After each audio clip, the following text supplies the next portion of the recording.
जय श्री गणेश। जय माता करवा। आज हम सुनेंगे करवा चौथ व्रत कथा। करवा चौथ का व्रत कार्तिक मास की कृष्ण पक्ष की चौथी तिथि को रखा जाता है।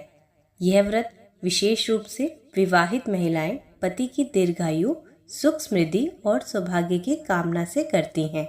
इस व्रत में निर्जला उपवास का विधान होता है और चंद्रमा दर्शन के बाद व्रत खोला जाता है। आइए ध्यान लगाकर सुने और अपने हृदय में इस व्रत की गूढ़ता को समझें।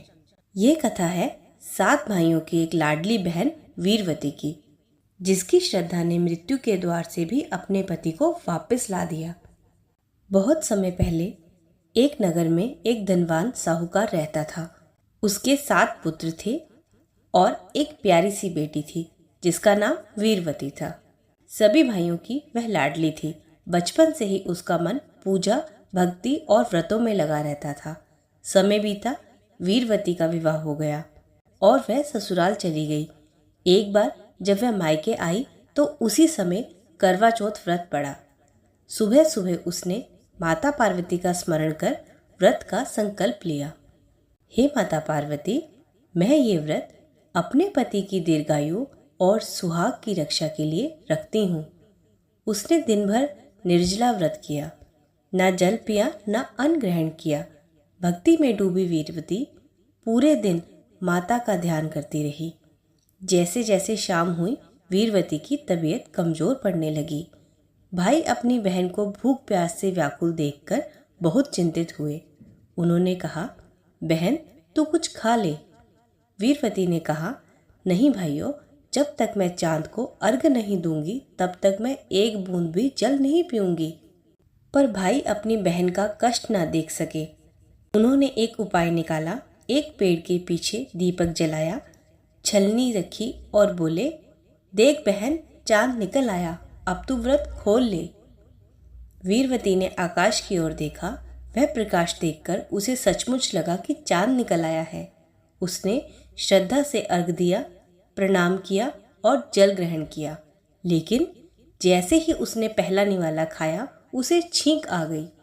दूसरे निवाले में बाल निकला और तीसरा निवाला मुंह में डालने से पहले ही उसके पास समाचार आया कि तेरे पति की मृत्यु हो गई है। यह सुनकर वीरवती के प्राण सूख गए। वह मूर्छित होकर गिर पड़ी। जब होश आया तो आंसू रोकना असंभव था।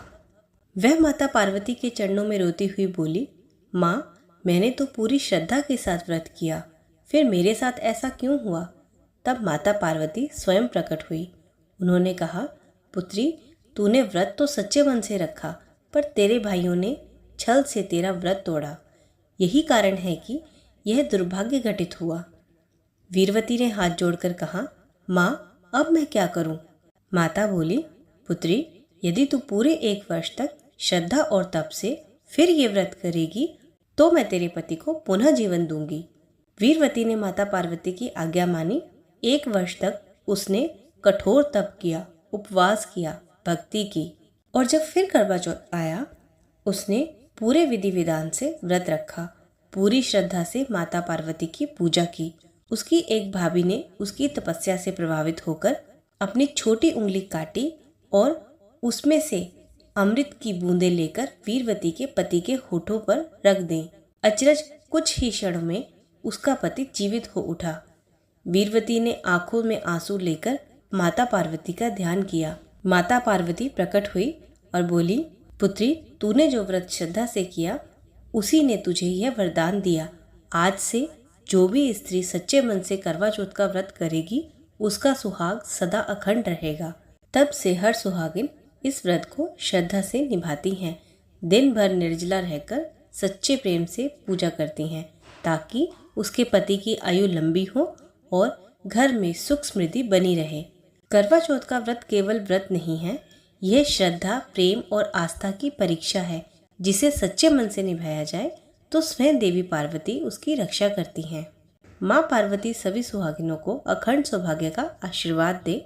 सभी को करवा चौथ की हार्दिक शुभकामनाएं।